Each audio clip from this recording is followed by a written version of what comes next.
በውርወራ ስፖርት በአትሌቲክስ አንዱ ዘርፍ ከሆነው ውርወራ ወይም አሎሎ ዲስከስ ሾት ፑት ይያል ጃቭሊን ታለንት አለው የሚለው ነገር በጣም አነጋጋሪ ነው። አሁን የምሰጣችሁ መረጃ ከዓለም ጋር የመሄድ አቅም እንደሌለን አመላካች ነገር ነው።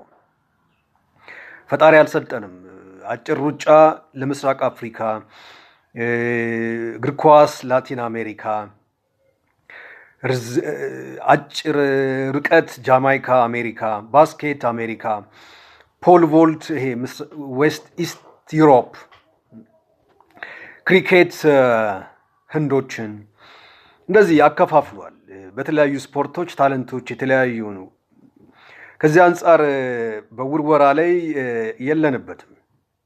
ታለንትም እንደሌለ የሚያሳይ ነገር ነው። ለምሳሌ በመላ ዩኒቨርሲቲዎች ውድድር ላይ አንድ ተማሪ ለመሳተፍ ወንዶች ቢያንስ 16 ሜትር መወርወር አለበት። አሎሎን 7.26 ኪሎ ግራም ነው፣ ቢያንስ ነው 16 ሜትር መወርወር አለበት።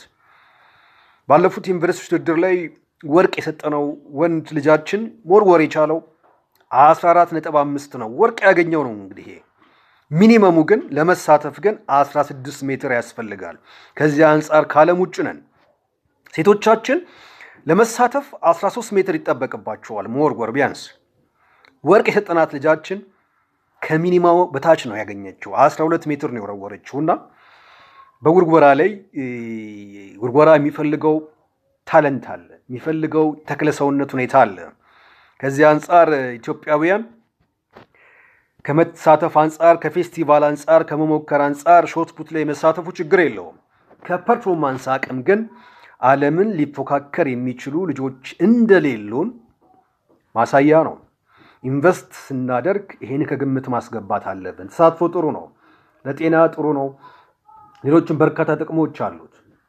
ነገር ግን ዓለምን ተፎካክረን በዓለም ሻምፒዮና፣ በዓለም ዋንጫ፣ በኦሎምፒክ ኢትዮጵያ ትሳተፋለች ብሎ ማሰብና እዛ ላይ ኢንቨስት ማድረግ እምብዛም ጠቃሚ እንዳልሆነ አመላካች ነገር ነው። ስለዚህ ፈጣሪ አልሰጠንም።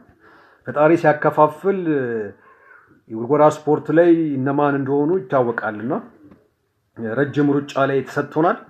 እዛ ላይ በደንብ ብንሰራ ልጆቻችን ኤክስፖርት እያደረግን በርካታ ከሜዳሊያ ባሻገር የስራ ዕድል የምንፈጥርበት ነገር እንደሆነ አውቀን በተሰጠን ነገር ላይ መስራት እንጂ በሌለን ነገር ላይ ኢንቨስት ማድረግ እምብዛም ጠቃሚ እንዳልሆነ ለመናገር ነው።